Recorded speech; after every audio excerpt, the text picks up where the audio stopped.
بالنسبة بقى لحالات النحافة، لو أنا بستخدم المكملات الغذائية زي الجروس فورمولا أو البايوجينرز أو الإنشور لحالات النحافة، هل الأفضل إن أنا أدي حاجات فيها كالوريز عالية ولا لأ؟ الأفضل استخدام المنتج المناسب للحالة. يعني لو الحالة دي محتاجة بروتين عالي أستخدم لها المنتج اللي فيه بروتين عالي. لو الحالة دي مش محتاجة بروتين عالي فالبروتين العالي ده هيبقى اوفرلود على الكبد والكلى وهيبقى ملوش داعي. فبالتالي الافضل ان انا استخدم المنتج المناسب للحاله اكتر.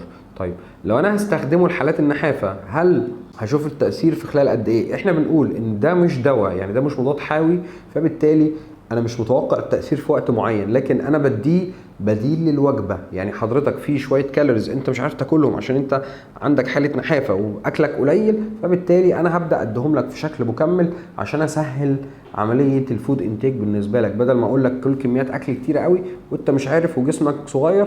فبالتالي بديهم لك في شكل مشروب فيه حوالي 200 300 سعر حراري، فلو انت خدته مرتين في اليوم ممكن توصل ل 600 سعر حراري، فبالتالي هيوصل لك كالوريز من غير ما تحس ان انت كلت وجبه كامله وكميه اكل كتيره جدا، لان انت اصلا عندك نحافه وما بتحبش الاكل. فبالتالي استخدام الجروث فورمولا والبايوجينرز والانشور وكل المكملات اللي بتزود الوزن لا تغني عن النظام الغذائي.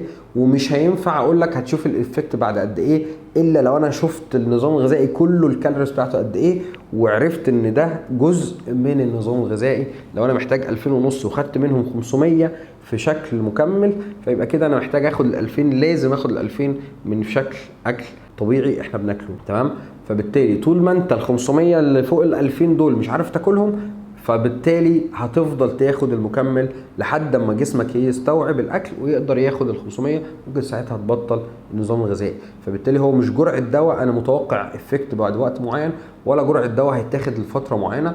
طول ما انت مش عارف تاكل بشكل كامل هتاخد المكمل، لو عرفت تاكل بشكل كامل خلاص بطل المكمل.